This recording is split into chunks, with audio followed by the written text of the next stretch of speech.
Lemkin Solitaire and Equalizer seeders and planters offer disruptive innovation like vertical banding, dry and or liquid onboard fertilizer, and great prices. Go to lemkindemo.com for more information and to request a demo.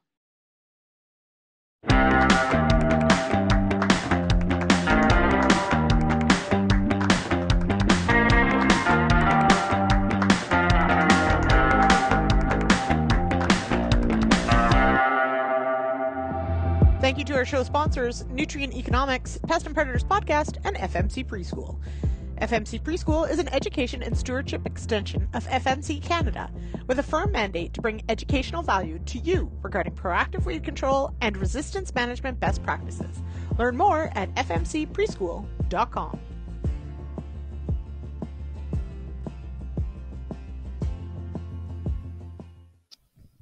Hello and welcome to the Agronomists. I am your host, Lyndsey Smith. Yes, I am just about on time.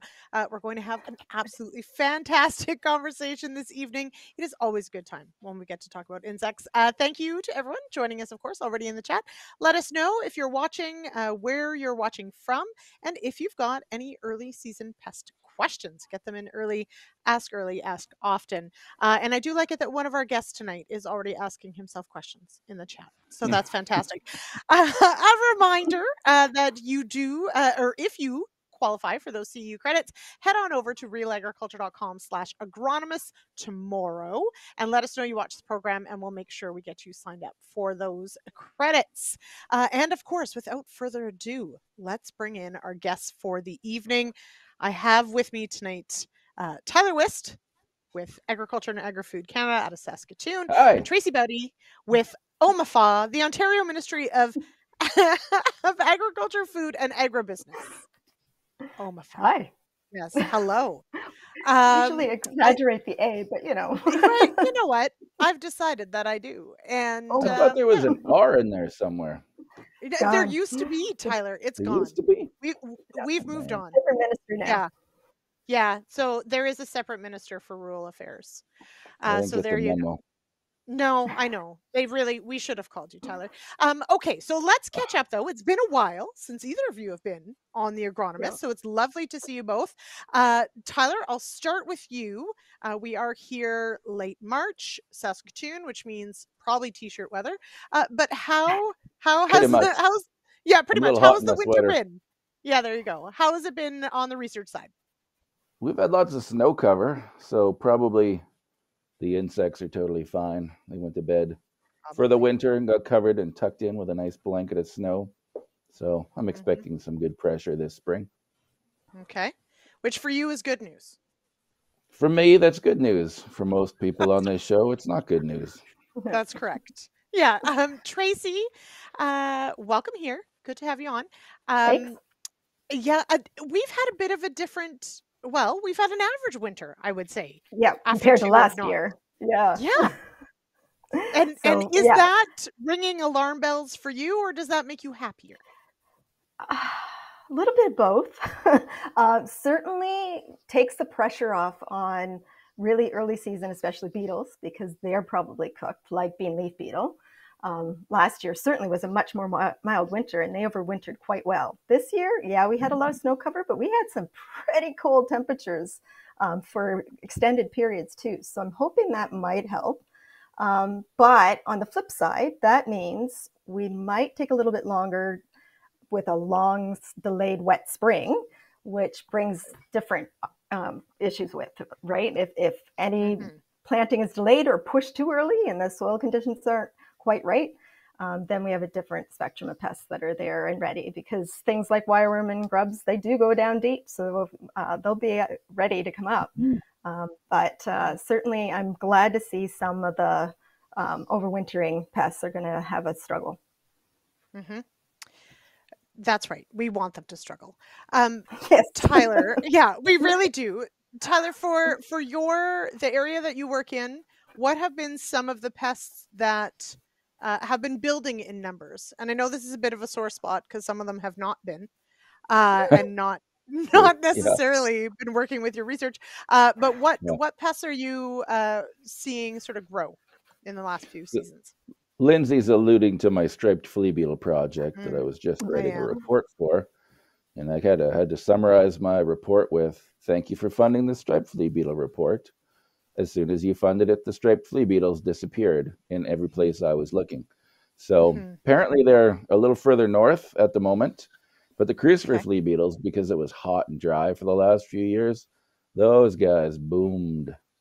So we kind of have an opposite pattern. Okay. Or an opposite response to environmental conditions, let's say. So did you just go in and like just scratch off striped and red and crucifer over top and be like, thanks for this funding? You know, I Or just did sort of they included frown on that? crucifer as a bonus, I guess. Yeah, there Here's you what go. the crucifer did. Here's my crucifer line. It's way up here. Yeah, Here's my striped it's way- flea beetle line. It's way down here. Way down there. It's Yeah, not like with so, plant pathologists where you can just inoculate fields. Right. Yeah. yeah, we cannot create enough insects in the lab No. to inoculate fields. Yeah.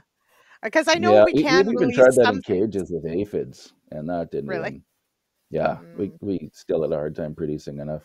Although we did it several years. So if you plan far enough ahead, it can be done. To all the funders out there, it can be done. It can be done with enough money and time. If Tyler just throws a about- project in talking about putting things in cages, it can be done. It can be done. All right. Woody, who goes by Laurent online, wants to know about slugs. And Tracey, I warned you that you would have to be our mollusk expert because, of course, slugs are not an insect, but they have been, last year anyway, maybe even year before, but they have been a really nasty pest. What can we do with slugs? That is one well, of the there is tricky something ones. registered. Yes, there is. Right. Sluggo is registered, and it's Sluggo an is iron registered. phosphate. It's just expensive, right? Yeah. Okay. So can you treat a quarter section with Sluggo? Probably not. Yeah. Probably So it's got to be like your real problem areas. You could maybe play around with it and do some precision application to at least hone in on those significant pockets, but a general broadcast, it's quite expensive for that. So I would instead suggest that we turn to a layered approach, right? Picking, residue is a big one. Trying to eliminate at least the residue from the actual seed bed or the seed row. But even looking into other plants that might start being more attractive to them, so that you could even put the bait there, right, and keep them from going to the main crop. So, there are some research efforts to try and play around with what combinations of species of plants, especially cover crops, or even if you strip crop certain plants, can you drive them over there instead, bait them there, and keep the crop safer. So there'll be some playing around with that. I also think we need to be monitoring our slug populations a bit more. What's there in the fall is going to be what's there in the spring, because there's eggs and adults on either end of those seasons. So if we put out, whether it's shingles or strips of plywood or something that can kind of give them a little bit of shelter in the late summer, early fall, you can get a sense of, are the populations building, especially, again, if it's a moist fall or it's a moist spring, and kind of get a sense of, okay, if this is going to be the problem, I've got to consider Sluggo, or in some cases, I know some growers have had to walk away from planting high-risk crops like canola for a few years and try and nip the population with less ideal or more, want to say, resilient or tolerant plants that don't care that the slugs are there, to try and knock back the populations. So they like canola. What else? So, yeah. What is slugs' favorite? That was my question, well, too. Yeah. What are the slugs eating in Ontario? Yeah. What are the slugs eating? They do. So they eat a lot of things, but it's also how vulnerable the plant is. So something like a soybean, the growing point can get clipped off quite easily, right, and die. Whereas corn, a few of the leaves on the bottom are going to get fed on, but it's really got to be a bad season for them to have any significant impact. And then, certainly cover crops that end up having a lot of the radishes and the clovers and legumes in them, they love that. And so they'll start on that and wait for the main crop to come out and feed on them. You guys can have radish cover crops? Ours just get wiped out by flea beetles. Yeah. Oh, yeah. That's the difference, Tyler. You have your own problems with that. Yeah, that's We right. have had slug issues here, though. We had them attack barley a couple of wet years. Really? Yeah, we And don't so- get a lot of so wet what did years you out do? here. Anything? Just wave to the crop goodbye, really. Sounds about right. I mean, why not? And love sunflowers, as Woody mentioned. Yeah, Woody absolutely. adds that they love sunnies. Okay, it sort of sounds like pretty much anything that like Sclerotinia likes, and or flea beetles, slugs like too. So there you go. Now Peter Johnson, you may have heard of him. He's a new agronomist. He asks, does diatomaceous earth have any impact on slugs? Probably. I love. Yeah, So the diatomaceous earth, it works by scratching them up, right, and drying them out. Yeah. So certainly, I think it would work. But but how much hard do you have to put on? And could you hire as soon a as that plane gets to apply moist, that? it might be. Sorry, Tyler. Yeah. Could you fly a plane and like dust them with diatomaceous earth? I mean, well, part of the problem is they're not always active on the plant. Like a third of the population is out at any given day.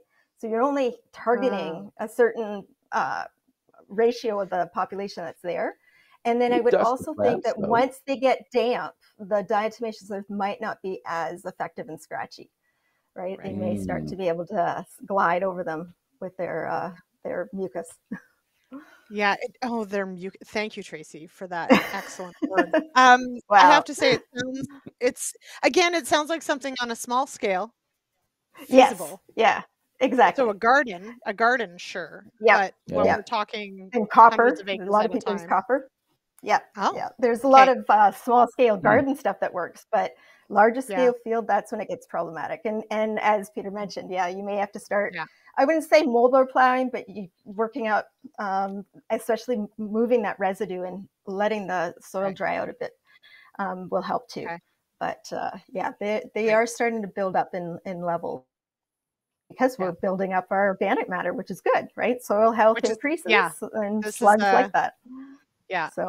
Mark says it works on snails. That's because snails are also mollusks, like slugs. Slugs are just homeless snails.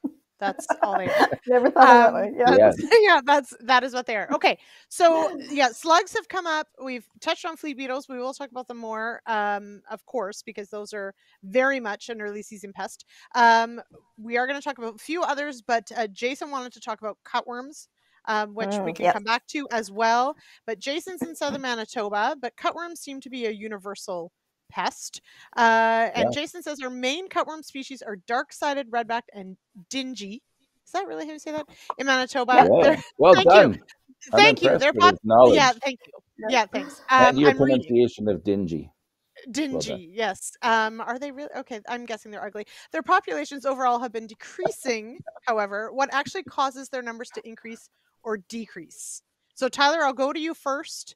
And then Tracey, I want to hear your side of this as well, because definitely cutworms are something we deal with here as well. But Tyler, what impacts or what conditions might push certain cutworm populations higher or lower? Okay, so cutworms. That's one of those early season pests that you can do something about.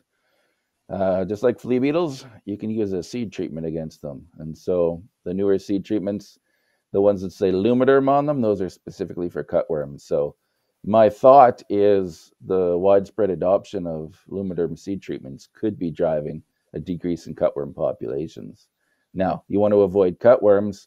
You don't want to have, in the fall time, a lot of green plants in your field, because that's what draws the adults in to lay eggs. Okay. Tracey, does that mean we need to be watching for weedy patches, or in Ontario, do we deal with more because of winter wheat? No, dingy isn't as big of a player, although it did play a role in Northern Ontario this past year. Black cutworm and even variegated were problems. And so that, yes, that weedy patch, any chickweed or mat, low-lying mat can increase the likelihood of the moths that are flying in to come and lay eggs. So black cutworm doesn't overwinter here, it gets blown in. So as much as any of the other species may have gotten knocked back with overwintering, our black cutworm situation will be directly impacted by what comes in from the States and when. And so they've had a pretty good winter too, like even as far down as Florida in some cases. So I'm hoping that it knocked back some of the populations that usually migrate in. But we certainly were alerted to the Northern Ontario issue. And so we are going to actually increase monitoring up in that area to just start watching, because it's always a good indication once you start seeing some cutworm moth species come in that a gambit of them are going to be a problem. And I think what caught us off guard was we didn't expect it, and you didn't see it until the injury was quite dramatic. So there is an opportunity, even if you don't use seed treatments, to still get in with a foliar spray if you need to, but you got to time it and get it before they're too big. Yeah, we're just tossing these words around like cutworms, right? And then, there's 3 different species. There's a lot of different kinds. It is a complex. So, you know, they're all noctuids, so they're all moths. They all kind of look the same in the adult form, but the larvae can be very different in terms of their feeding damage. So some you won't even come above the surface. They stay down. They cut the plants. They pull them underground. Some of them will climb up on the plants. Those are the ones you can spray in the evening time when they come up. And then, like Tracey said, you got the black cutworm blowing in, and true armyworm, another cutworm species, will also blow in. I know you guys do monitoring with pheromones, don't you, out in Ontario, Tracey? Yep, we do. We just never really expanded to Northern Ontario before, partly because of size and trying to find people who can monitor for them. But also we a few traps last year. Because they were catching them in Manitoba. And Quebec, so we were all talking to each other. Okay. So we said, why don't we put up a few traps? And sure enough, we had some blow-ins. And they were actually getting tagged by a parasitoid wasp that I've noticed going after another cutworm, the wheat head armyworm. And so I started on X getting people to send me in cocoons, and we'd emerge the wasp. And so it's an unnamed wasp. It's got a placeholder name from our guy out in Ontario, Jose Fernandez Triana. And so he's the expert on the genus. And so these guys are tagging the cutworms when they blow up here. Interesting. So, girls, I should say, because only the girls lay eggs in caterpillars. The ladies. Yeah, thank you for being very accurate, Tyler. But this is, as you said, it's a complex. And so now I will take it to in the spring, because we're talking early. Some have to blow in, some are going to overwinter's eggs, some is larvae. So if I've got early cutworm damage, is that an indication of which one I'm dealing with? Or do they all end up impacting the crop at the same stage? So maybe it doesn't matter as much.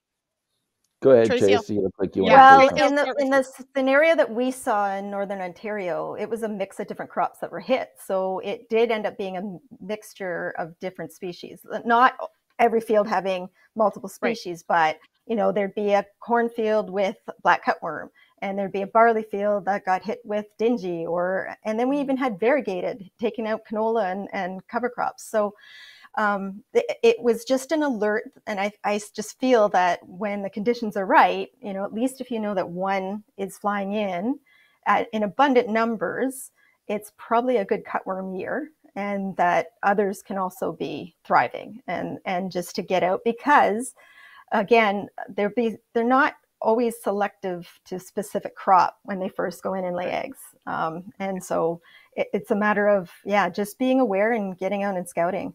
And paying attention to the trap networks that do start to show something coming in, all right, early, and be aware of any of those storm fronts that come blowing in from the States, because that tends to even this time of year, that can trigger something. I know Northern Ontario just got lots of snow, but that doesn't mean that moths didn't try to come in. They just aren't going to be happy when they're here. Yeah, like me and all the Canada geese that have come in. So Peter wants to know, with last year with that outbreak, Tracey, have you sort of settled on the why, or was it a bunch of things that sort of converged? Mild winter, definitely, right? And from the States again, they overwintered well there and further advanced towards us, closer to us. Any mild winter allows that to happen. And then early weather fronts that bring them in. So I would be surprised if we had the repeat this year again because of the cold weather that we've had. But we do run some models, degree day models, but it also still comes down to monitoring with traps to kind of get a sense of, they're starting, and then keeping an eye on weather forecasts, which may be sketchier this year. I don't know. So something to keep aware of and monitor. And with traps there physically in Northern Ontario, that'll help too. Mm-hmm. We have some really good questions coming in about different products, different monitoring. But Ray also says, is Northern Ontario considered Thunder Bay? Oh, Ray, yes. Oh. But also New Liskeard, Kapuskasing. It's a huge, And so as a Manitoban, I consider Northern Ontario east. However, apparently it is north, and it is gigantic. I once drove for 11 hours in Northern Ontario, and I was still in Northern Ontario. So there you go. It is massive. And so here in Ontario, all of the north from the very western edge, almost to where I live here in the Ottawa Valley is considered Northern Ontario. It's a huge geographic region. And they all found cutworms from Quebec to Manitoba's border. And so, anywhere from above the lakes. Exactly. All right. So, and some great questions here on what brings up some of these things as well. But I want to pause because one of the things I want to talk about tonight is, of course, when we're dealing with certain pests, there is, of course, before we even put anything in the ground, there's a decision we can make on seed selection that may help us with some of this. But it's only limited to a few different types of pests that we can choose for. And of course, then we've got some resistance issues we need to deal with. So Producer Jay, we're going to go to our clip with Morgan Cott on finding European corn borer and finding resistant European corn borer. And we're going to switch gears to that conversation right after this clip.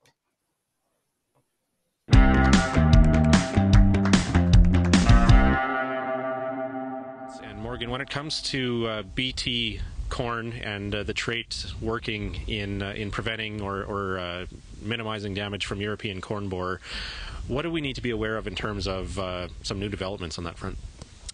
Right, so several years ago, 2018, not too many years ago, I guess, but in Nova Scotia there was European corn borer samples that were plucked from the field and determined to be tolerant to one of the genes that we use for BT corn. So it's called Cry1F, which is used in a few of our hybrids that we use here in Manitoba as well. So as a result of that, we in Manitoba were checking for just gathering European corn borer samples and sampling them for testing them for that resistance or that tolerance as well. And we did find one field to be positive for that tolerant larvae. So we know that that is a possibility in Manitoba, that we have this tolerance to the Cry1F protein that is found in some of our earlier hybrids in Manitoba. So it's something to just recognize when you're choosing your hybrids, or know at least what gene you're working with, which is really simple to find out. So it should be on the label actually. And so as a result of those findings in 2018 and 19, the researchers ramped up that survey a bit more, and across Canada we have been surveying fields. John Glavosky in Manitoba, of course, has been instrumental in that in Manitoba, looking for more samples and to see if that's more widespread. In Nova Scotia in 2022, another sample that was pulled from that same field that was found to be tolerant before, they were they got larvae samples that were found to be tolerant to another protein that we commonly use in a lot of hybrids that we have access to in Manitoba and Maritimes, and even in Ontario and Quebec, I believe that they'll have access to that. So that's a bigger issue, and we're trying to understand why that happened, but we're also trying to just get that word out to Manitoba growers that since we found the tolerance once before, it's possible that we could find it here. So not a major concern yet, but I think that a lot of corn growers that are growing BT hybrids are not scouting as much because it's sort of a leave it and forget it thing. We have the refuge, we're doing kind of the right things, choosing our hybrids properly, but the messaging that we would like to get out is to certainly be scouting for European corn borer and excessive damage that might be outside of that 5% refuge. So that's kind of what we'll be looking for in the future.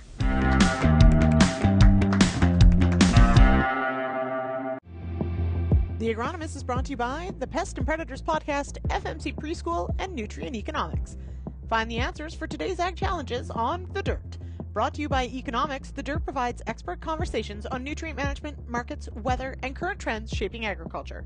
Join Mike Howell for Season 4 as he digs into new insights, new guests, and new topics that will help you make better decisions on your farm.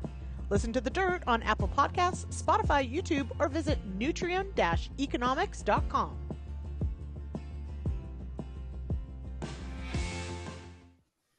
All right. So that video is from, I think, 2023. I'm pretty sure, right? And so I want to start off with Tracey, sort of where are we at with confirmed resistance between the provinces?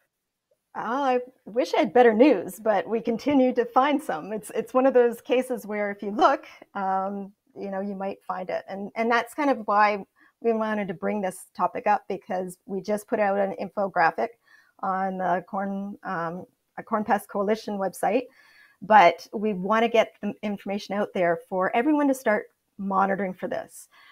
Since that first detection in Nova Scotia in 2018 to Cry1F, we have found it in Quebec and Manitoba, and very similar to the rootworm situation, a lot of these BT proteins are very closely related. So if the ones that are for corn borer are Cry1s or Cry2AB. And so once you develop resistance to one, they're easily tolerant to the others. And so unfortunately, we're seeing a domino effect now. We're starting to see tolerance or at least damage on plants that have Cry1F, Cry1AB2 together, or even Cry1A.105, and even Cry2AB. So we've now, depending on the field and the location, can find and detect either tolerance or resistance or injury from sites in Manitoba, Quebec, New Brunswick, Nova Scotia, PEI, and Connecticut. So this is now when we're starting to point out that this, you can see the dots on the map on the top, we need to start looking in every province.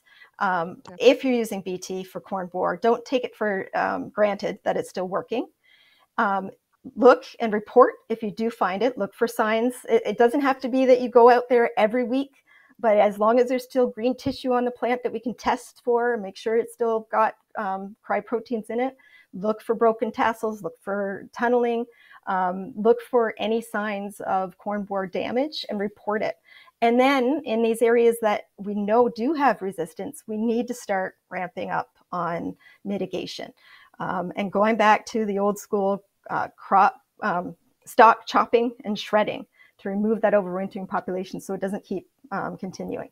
We're fortunate in Ontario. We haven't seen it yet, but we know we're right at the cusp there because our closest detection to us is southern Montreal area. So we need to start, alerting even Eastern Ontario, start looking. And really, if you've had lower populations, I know Eastern Ontario hasn't, they've seen corn borer activity, but down in the south, if we can start moving to not always using BT, that'd be great. And even consider planting non-BT, especially if you don't have corn borer. Unfortunately, it's a product that's worked so well for 25 years.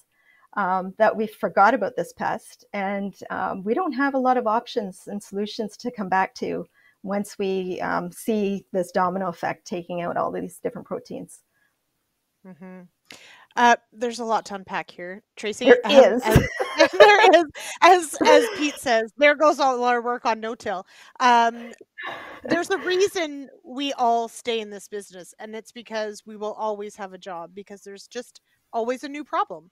And this is just one of them. And so some things that are good for some things are not so great for others, etc. Right. And as Pete says, if you're chopping stalks, you have to do tillage. Warren says you don't have to do the tillage. Anymore. Okay. Like for corn borer, you don't have to bury them. The most important part is to break up that shredding, that stalk. So some harvesters, some combines already have that on the you just want to go as low as you possibly can, because they are able to get down deep. Tillage, yeah, you can, but tillage alone isn't what's going to solve the problem. You got to break up that stalk. So yeah, it does mean some residue left on the soil. Maybe slug issues, maybe, but it is better than having resistant corn borer continue to spread from your fields. So, and we're probably going to come back to this because we've got a few sort of not the same but similar things to sort of talk about for the Western as well. But we mentioned, of course, I mean, 25 years of having this trait, of having the refuge in a bag, is switching out of. Really what we're talking about is trying to maintain the usefulness of some of these traits as long as possible, right? Correct.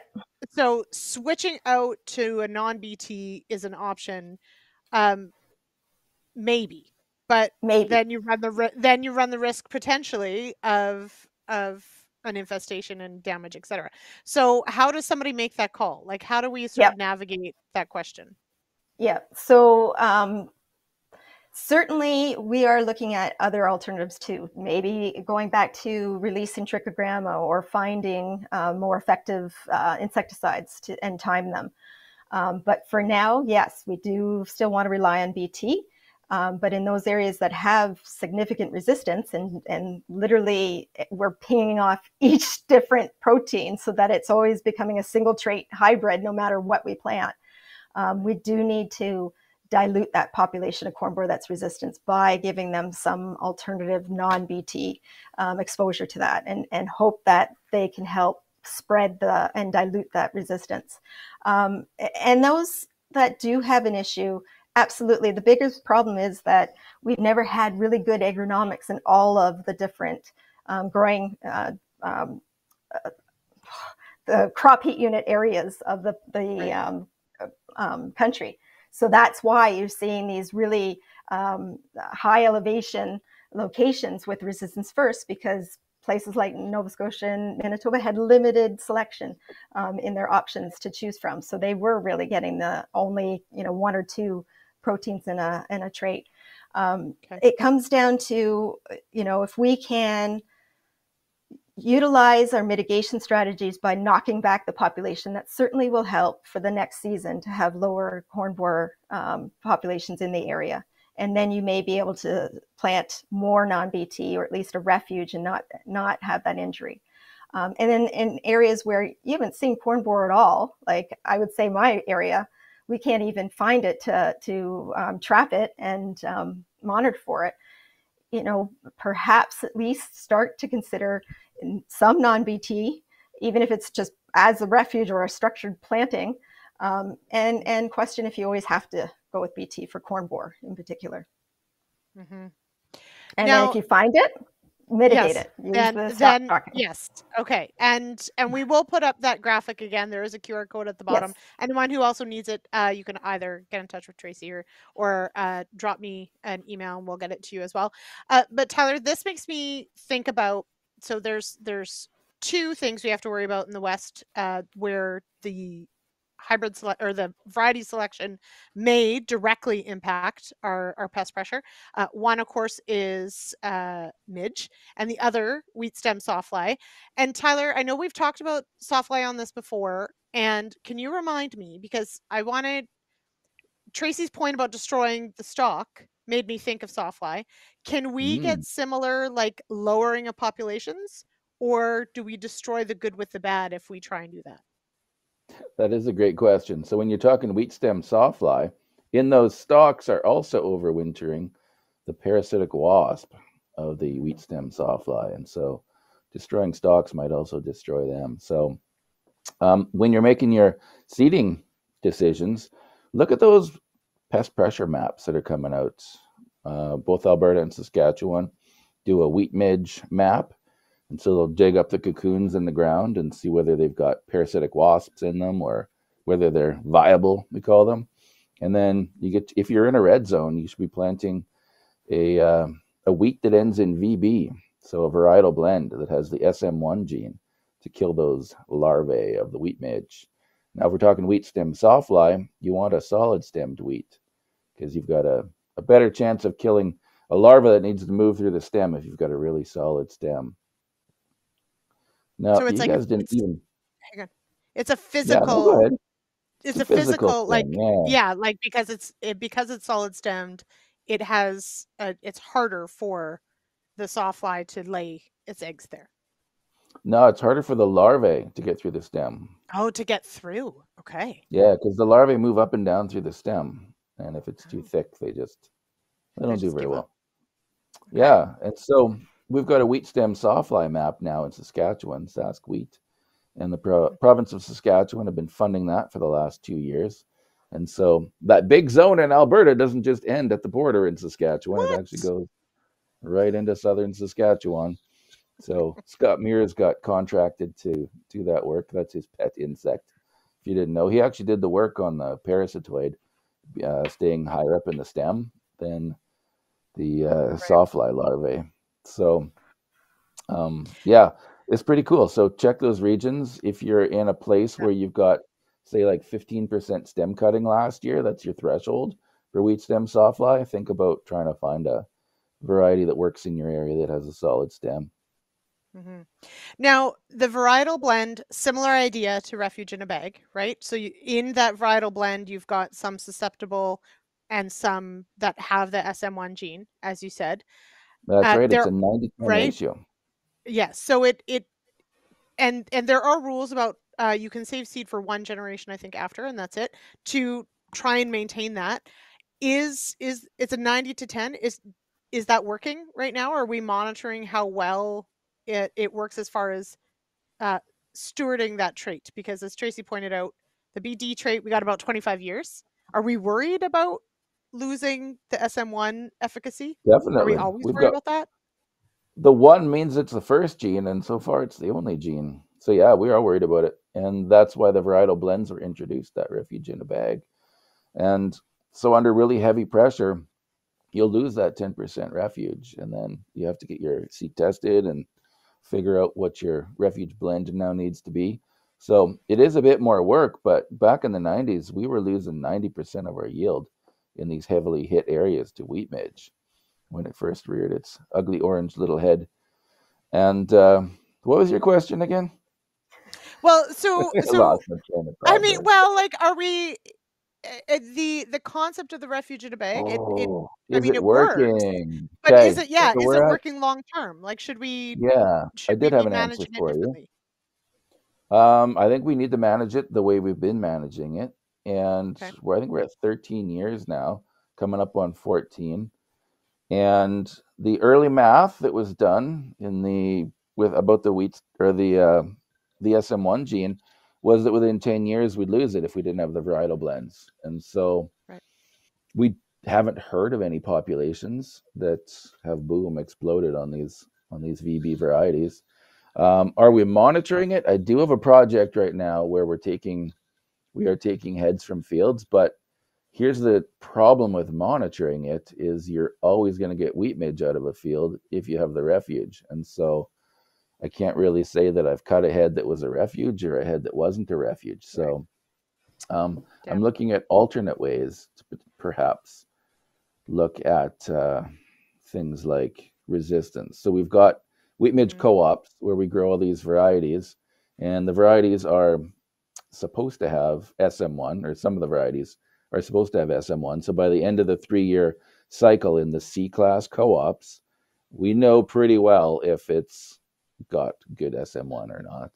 Right. And sometimes we just see it'll be like resistant head, and then all of a sudden we'll find a third instar skin on one of these ones that are supposed to be resistant. And those are those virulent midge. And so these are the ones that we don't want taking over the population because they can survive. Yeah, that is correct. And so my fallback is looking at these things over time and seeing, are these numbers of, where we don't have 10 resistant heads, but we've got, say, 9 resistant heads and one where it looks like it's susceptible. Can we start looking at those and maybe getting a big database over time that, I'm already generating to see whether or not these areas where, of course, wheat is very commonly grown because there are wheat co-ops, if we're developing resistance in these areas. And then, of course, the other way would be genetic testing for the midge, but I don't think we've found that genetic region in the midge that codes for tolerance.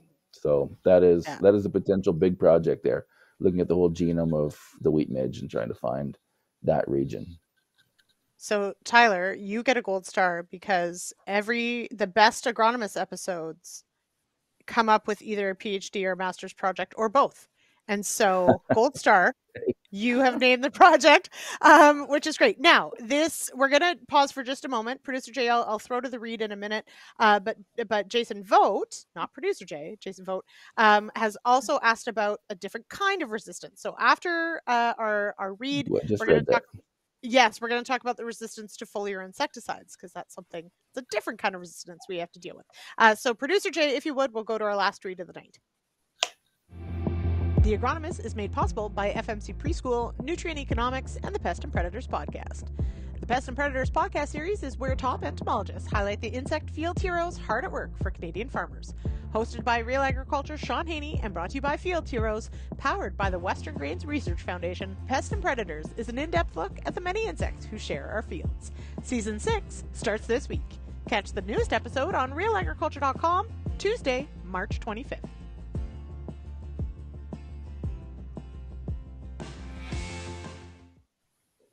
That's tomorrow for everybody listening along at home.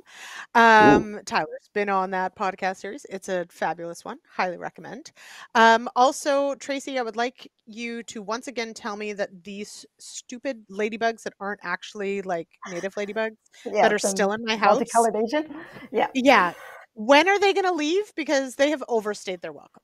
Yeah.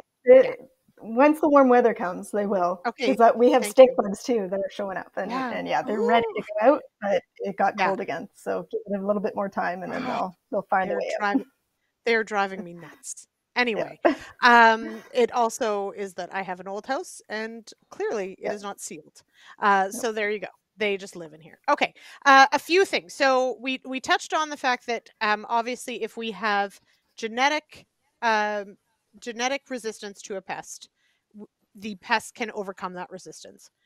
That is possible. However, just like with a herbicide applied enough times to a weed population, we apply that selective pressure, we can end up with weeds that are resistant to a foliar application. Tracey, I'll start with you. There's a rumor of spider mite problems. Is that to a foliar application resistance? Yeah, so our dimethoate products like Ligon or Saigon or Lagon, they're resistant to it. So those were our go-to products for in soybeans and dry beans, mainly because the other products that are considered actual miticides are marketed for the hort side and are ridiculously expensive. But we are seeing more populations, and even in last year when there were few, it wasn't ideal conditions for spider mites. We had a project, of course, you set up trials and then the mites barely come in, but we still found some. You had a mighty problem. They're still resistant. So we need to be aware and monitor even when you do an application. If it's not working, notify us. But we're also looking at other options. We are testing a predatory mite that we're trying to release. Last year, we couldn't release them by drone, but we did get funding this year from GFO and OMAFA test releasing with drones on some test sites and see. It looked pretty promising. The predatory mite has lasted well and spread quite across the field, in even plots that weren't supposed to be in. So even in the absence of the spider mites. So, we're hoping at least to find another alternative because I just don't see products or registrations stepping up that can be economically viable as miticides for field crops at least. If you're at all bothered by mites, applied by drone sounds like a nightmare.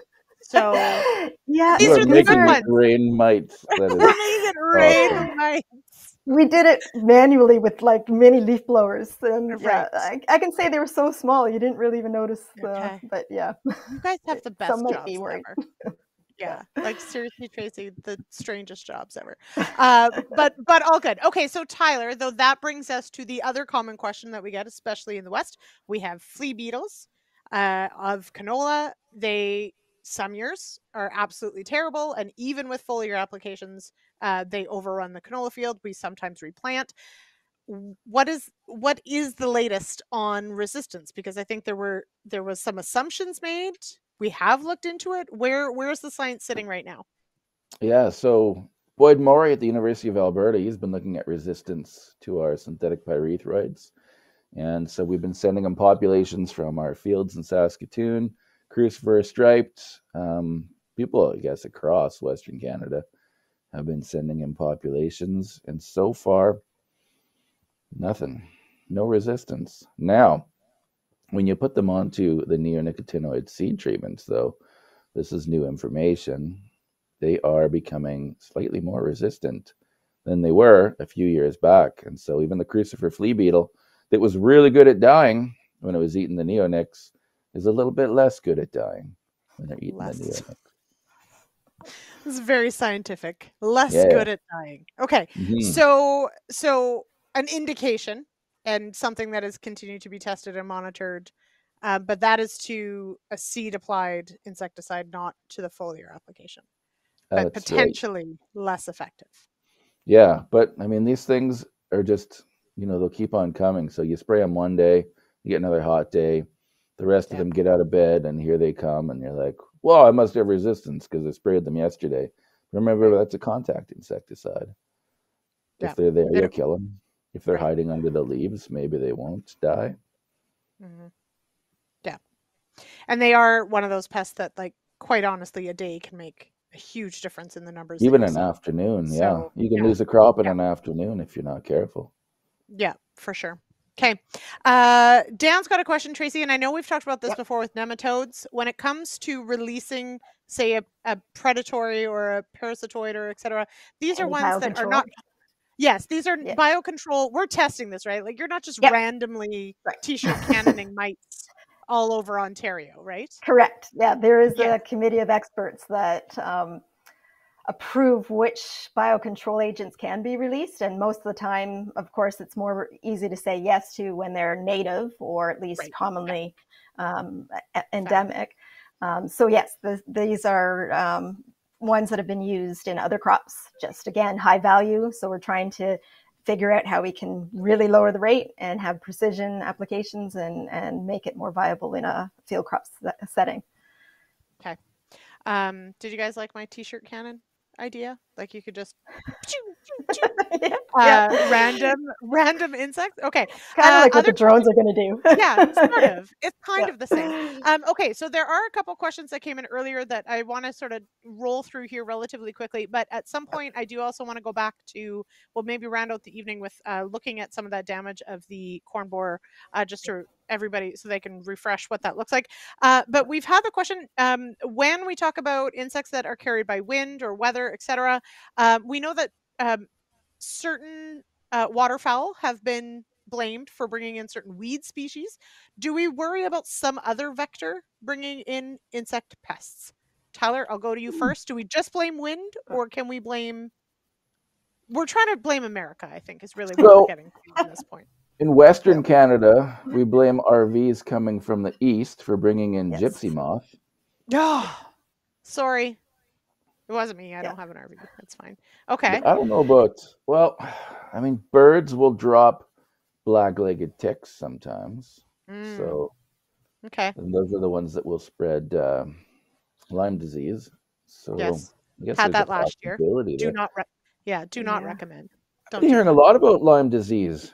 There's a lot of it, in Tyler. My Ontario. area, yeah, my area is incredibly endemic. It's basically like every tick carries it. So, yeah. It's Wow. terrible. Yeah, get me some Tracey, I need some of those. What kills ticks? Get me, that's what I need in the t-shirt Like cannon. the Whatever. imidacloprids and the Oh, okay. No, I meant neonics. like Yeah. a biological agent. Okay. But yeah, okay. Yeah. Anyway, yeah, it's bad. Okay, so when we talk crop pests, at least for the most part, it Yeah. would be weeds that we're more worried about than, say, waterfowl Yeah, or and people bringing in plants. That's why you can't right, bring in plants or fruits and vegetables and right, plant material or soil material. Oh, right. yeah. And the brown marmorated stink bug likely came in through like lumber and trucks transporting PVC pipes and other mechanisms. So we do, like CFIA does monitor high risk areas for certain Right. commodities and heavy traffic highways. For example, they're doing that for spotted lanternfly right now. But in general, yeah, it's more the wind than anything, because you need still if they're not dormant and able to get picked up in the jet stream, but they need to be on a plant material, then that plant material's got to come in too. Right. Okay. So we can blame certain things, but not necessarily poor defenseless cobra chickens. That's fine. Okay. But they definitely also lanternfly sounds beautiful. So I don't know why we're mean to it, Tracey. You should It check is it out. pretty. It's a Is very it are pretty? pretty, yeah. It sounds pretty. Okay. Yeah, it is pretty. This is And why I like pretty having devastating. boom, boom. Okay. Yeah. This is why I love having you guys on the show. Okay, there was an earlier question about different active ingredients in seed treatments. And I'm here in Ontario, and I covered, of course, very closely the neonic. I don't even know what we call that. It was a Regulations. Yep. saga. Tracey, Yeah. I'm going to be more flowery with my language. It was a saga. So we have far more restrictions on neonic based seed treatments here. The West still uses them quite a bit for canola, obviously. Tyler, when it comes to, I'll focus on cutworm and flea beetle. Do we still have good options? Are we concerned about what our options are for seed treatments, or do we still have solid choices? Well, we've got 3 different treatments right now. So you can go with just the neonic alone, and there's about 3 different ones available, right? And you can get it in combination with Lumiderm that should target the cutworms a bit better, although I see someone up there saying that Lumiderm was not working on the cutworms and that the neonics worked better, but I'm not sure how you test that when they're both on the seed at the same time. And so if he wants to comment, I'm all ears. And then we've got Buteo Start now as well. So that one is more targeting the flea beetles and, hopefully trying to cover off any resistance to the neonics. And so you ask me about whether seed treatments work. I can't plant canola at our research farm without a seed treatment. We just lose it. So I lost literally 10 acres of canola. I know it doesn't sound like a lot, but on a research farm, that's a lot. Yeah. So, and that's just it. I think in those areas of high risk, it's a need, not a want at that point. And I said, well, I want to get damage to my seedlings. And then the guy taking the pictures said, well, you don't have any more seedlings. We can't take pictures anymore. Here is your bare earth. Here's a picture of nothing. Yeah. Tracey, how have we navigated the reduction in neonic use? So the neonics, they can still use them in other crops, and they can still use them on corn and soybeans if they prove need, right? Or at least if they have the history of the problem. I know there's a few exceptions, but in general, I think we've fared well. The industry pivoted so quickly to the diamides, which have been pretty good at the alternative, as an alternative to deal with these pests. But I also think some growers realized they didn't have the issue. And so we did see some notice and even with the research that we did showing that the risk is actually quite low in a lot of scenarios for soybeans and corn in particular, that it wasn't as devastating as we first thought it might be with the reduction or limitation on neonics on corn and soybeans. But again, canola, of course, like certain crops are still very high risk, and they have access to these on those crops for those pests. Mm-hmm. I always thought that the neonics just kind of made those wireworms drunk. They do, yeah, exactly. Yeah, it like stupefies them. Yeah, they get. So it never knocked down our populations. So we're starting to see newer chemistries that can actually effectively control them more, and other options like different foliar or in furrow treatments that can start to deal with them better than just a seed treatment just in case. So they're out there, and again, this is an example where industry pivoted and came out with alternatives pretty quickly. And I think there was less concern than originally thought. So that's a positive. And then, really understanding your risks. If you know you have a history of these pest problems, then make those decisions accordingly. But if you only see it random, once in a while, then perhaps monitoring and doing other cultural measures might be enough to avoid. Pete asked about Lambda-Cy. I know we had a renewal of the label. It still does not include one thing, Tracey. Yeah. What is it? We can start using them on grain crops again. That's right. But it still comes down to if that crop, like silage corn, goes directly to livestock feed, it can't be used. Right. So, but yes, I am literally today, I'm starting to update the hub again to our crop protection hub to bring those products back online, and we'll write about that too. But good news, so that we have it back for some. Yes, the grain can be used. It's the crop material, like the straw, foliage, the actual plant itself that can't be. Yeah, that's strange world we live in. It was bad when we lost that Lambda-Cy. I was going to say, Tyler, we lost it for 2 years. How did everyone fare? Well, I couldn't get it, and so I said, well, I'm doing this project on PA aphids. I'll just spray them with Desis. So I really should have gone to the old ye old guide to crop protection here. Oh, I do love that. Where it says Desis isn't actually registered on PA aphids, so it just bounced off of them. Yeah, but tiny little bing, bing, bing, bing. Did not. Yeah, they're kind of bulletproof to it, and so it ruined my experiment. But what we were finding, though, you were talking about resistance before, is that we got about 20% of the population of PA aphids that just weren't dying, even with a Lambda-Cy halothrone treatment. And that seems to be getting worse and worse. And so these are insects that will fly up from the south.